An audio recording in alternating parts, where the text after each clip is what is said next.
I got a question for all of you. When you think of a programmer, what's the first thing that comes to mind? C++. Bill When Gates. you think of the programmer as a person, Oh. I'm a programmer. That's the reason women don't join to be a programmer. That's the reason most people don't join to be a programmer. Because when you think of programming, you think of the nerds sitting at the computer with no life. This world is becoming more technologically advanced. We need programmers, we need tech people. Nobody wants to do it anymore. I've seen that as a problem. I've been a tech student for 3 years now. And when I first joined my electronics class, I was told I was more confident than most women my teacher knew, because I joined the electronics class. I was the only girl for 2 years. And I seen a problem with that. So I decided to try and start something. I called my project Programming in the Library. I was just going to teach. I wanted to give this torch kids at bottles. Maybe then I could inspire some creativity also, along with maybe inspire some future programmers. Then I talked to my cousin about it. My cousin's a student over at West, and she told me she wanted to be a programmer. So I geared it towards West students. I set up a day and did all my research, and this is what I come up with from my research. This is just as a joke for me. This is the website I use. It's called Codecademy.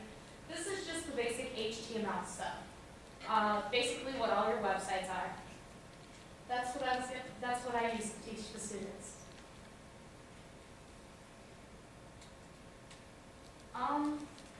My big question was, how can I use my talents to help the community?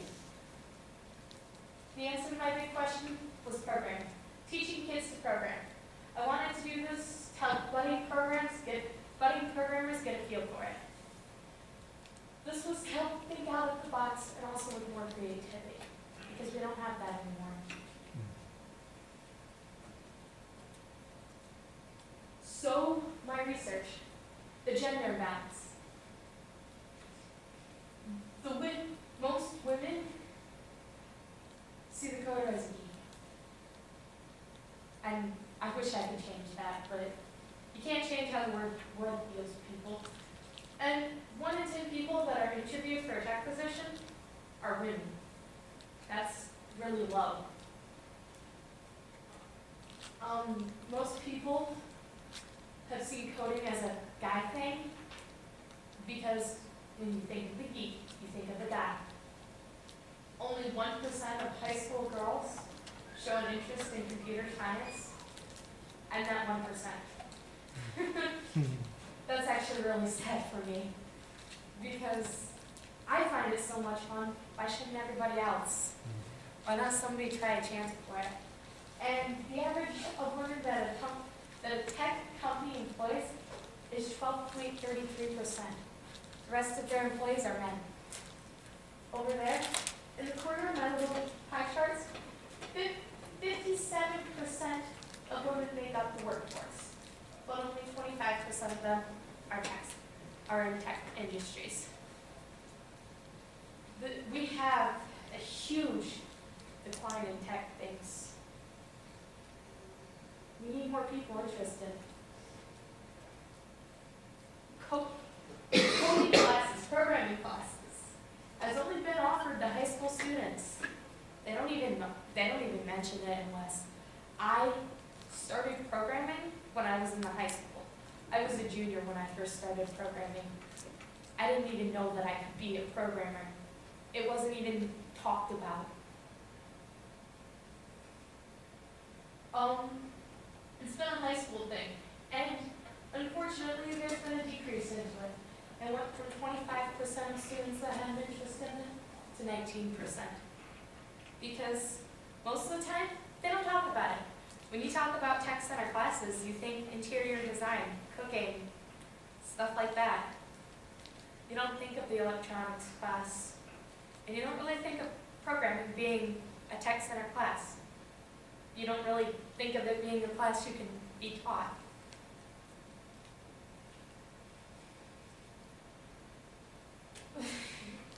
Programming can solve problems. I will say this from experience. When you program, you run into so many problems that it seems like you just want to give up. I have run into so many times where I've actually fixed so many problems on the computer that it just started another one. And I wanted to give up. I'm glad I didn't. Because of that, you have to solve so many problems. And that practical thinking can be applied to the real world problems. It helps you get through those problems. And that picture in the corner, I've had so many feelings like that, that I have just been like almost screaming at my computer.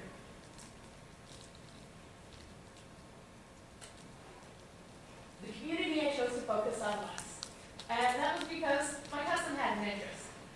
I was going to try and do this at Vowels too, but because of time issues, I didn't get a chance to get a hold of principal for Vowels. It took me 3 days to finally get a hold of the library after 2 emails sent from the library computer, the email that I sent, and 2 calls later, I finally got a hold of the help desk. And they finally helped me register with a computer lab. So we emailed a couple of times, and she said I was all set for the computer lab for the date that I had set up. The date I had set up was March 4th. We had set it up for the library.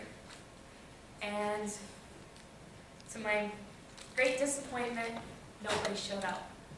I'd gotten a hold of the principal over at West to help me make an announcement to put it up so students could sign up. And nobody signed up. But I had my cousin. And helping my cousin, she now wants to be a programmer. She is actually taking the website programming here that we have at the school next year. And I feel glad that I inspired her to do something. This is some pictures of, actually this one is my younger brother doing some of the programming. It's a terrible shot, but that's what Code Academy looks like. And this is just the basic part of it. This is a close-up view of it. It's kind of blurry, but that's really all HTML is. Again, looking at Code Academy, and the experience that this taught me is not to take anything for granted and keep planning.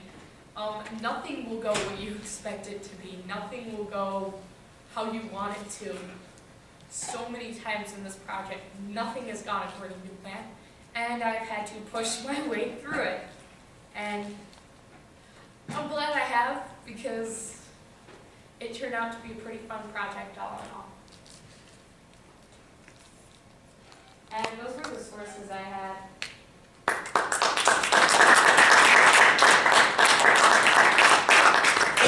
Thanks, Stacy. Questions or comments for her? Trent? Would you say that doing this project was as hard as coding is, like from scratch? Nothing goes according to plan. Little bit. I would say that, especially when I first started out, I had so many frustrations that I just wanted to give up. And with this project, I had so many frustrations, I just wanted to give up. And yet you persevered, And and you were persistent, and so you've done a nice job at that too. I really did stick with it, and I'm really glad I did. I don't know your name, Chris. sorry. Chris. Did you have any help with your project, or was it all just you? It was, I had a little bit of help from, as much as I could, from people that had no idea what they were doing. My cousin helped me just a little bit with with gearing it towards west because she goes to west, and she did say she wanted to try and be a programmer. Last question, Stone. Using that Code Academy thing, what does like a finished product look like? Basically, it just teaches you the HTML. I can show you what a finished product looks like. Is that okay if I do that real quick? Yeah, I think so. I have actually programmed my own website. This was finished last year.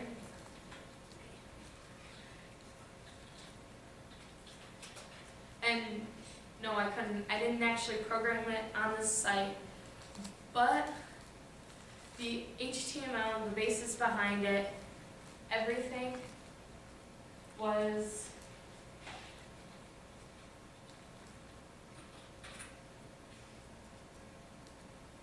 actually programmed.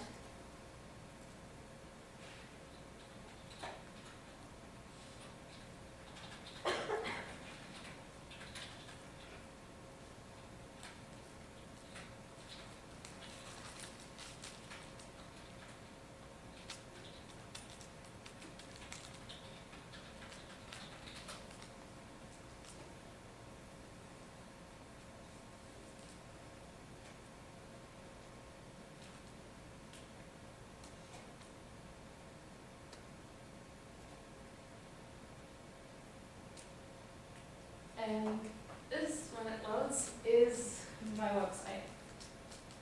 This was actually, I had spent almost a month programming all of this. It was, to set it up fully, it was supposed to have a bunch of links to the side. And the links would take you back and forth. Code Academy just showed you the basics of it. It was actually stuff that I had already done and knew. So it was something that I knew I could teach easily. Thanks, Stacy. Nice job. Let's give her a hand.